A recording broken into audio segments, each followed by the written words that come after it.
एक घने जंगल में एक लालची रीछ रहता था जिसे मीठा खाने का बहुत शौक था। एक दिन उसे जंगल के बीच एक पेड़ पर मधुमक्खियों का छत्ता दिखाई दिया। रीछ ने बिना सोचे समझे कहा, यह सारा शहद मेरा है, और वह लालच में आकर पेड़ पर चढ़ गया। जैसे ही उसने छत्ते को तोड़ा, शहद जमीन पर गिरने लगा और मधुमक्खियों का घर उजड़ गया। मधुमक्खियां परेशान हो गईं और इधर उधर उड़ने लगीं।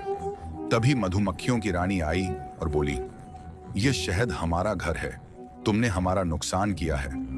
यह सुनकर रीछ को अपनी गलती का एहसास हुआ। उसे समझ आ गया कि लालच में आकर उसने दूसरों का हक छीन लिया है। रीछ शर्मिंदा हो गया और मधुमक्खियों से माफी मांगते हुए बोला, मुझे माफ कर दो, मैं लालच में आ गया था। उसने टूटा हुआ छत्ता ठीक करने में मधुमक्खियों की मदद की और वादा किया कि वह दोबारा कभी लालच नहीं करेगा। मधुमक्खियां खुश हो गईं और रीछ ने भी सीख लिया कि लालच हमेशा नुकसान देता है। इस कहानी से हमें यह सबक मिलता है कि दूसरों के हक पर कब्जा करना गलत है। अगर आपको ये वीडियो अच्छी लगे तो चैनल को सब्सक्राइब करें और ऐसी ही मजीद सबक आमूज कहानियां देखते रहें।